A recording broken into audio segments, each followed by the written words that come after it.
Hey there.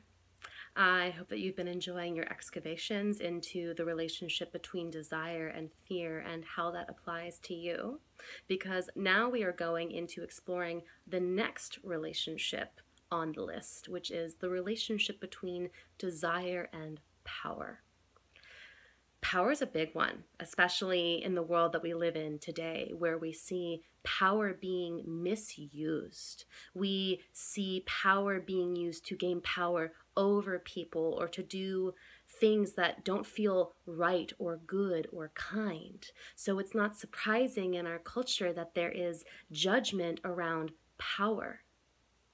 However, if we want to be in more right and potent relationship with desire, it is essential that we are willing to come into right relationship with our own personal power. Our willingness and ability to allow more life force energy to channel through our body. Because when we open up to more desire, when we open up to the art of allowing ourselves to have what we want, we need to also open to having more responsibility and ownership for the having of what we want.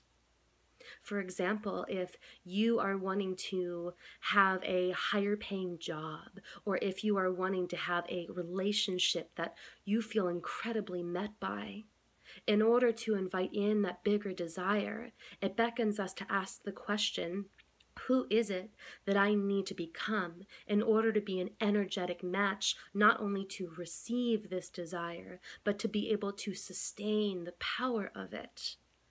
Because when we become available to having more of what it is that we want, we also become more open, available, and usable by the divine, by God, by whatever it is that you believe in. And if you don't believe in anything, then you have a right to that.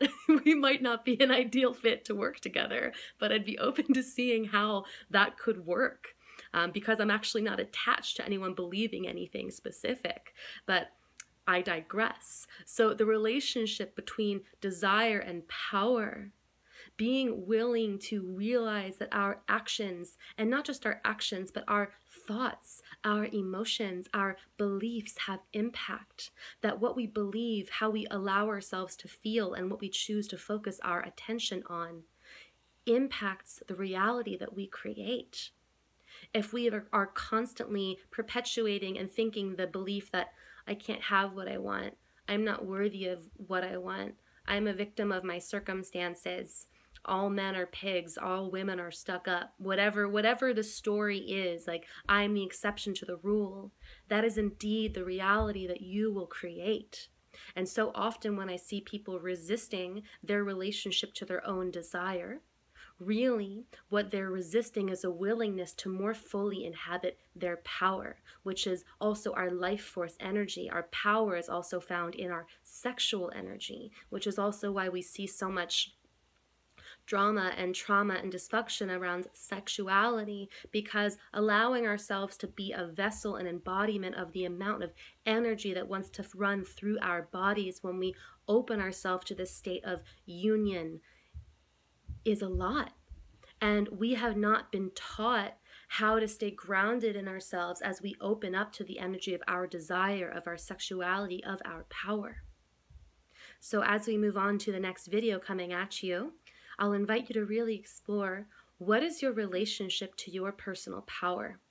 Where do you feel in your power in your life? And where do you feel more disconnected from your power? What would it mean for you to open up to receiving the bigger authentic desires that you are connecting with, perhaps even through watching these videos? And who is the person that you would have to become in order to receive and sustain that desire? Consider those questions, and I'll see you in the next video. Much love.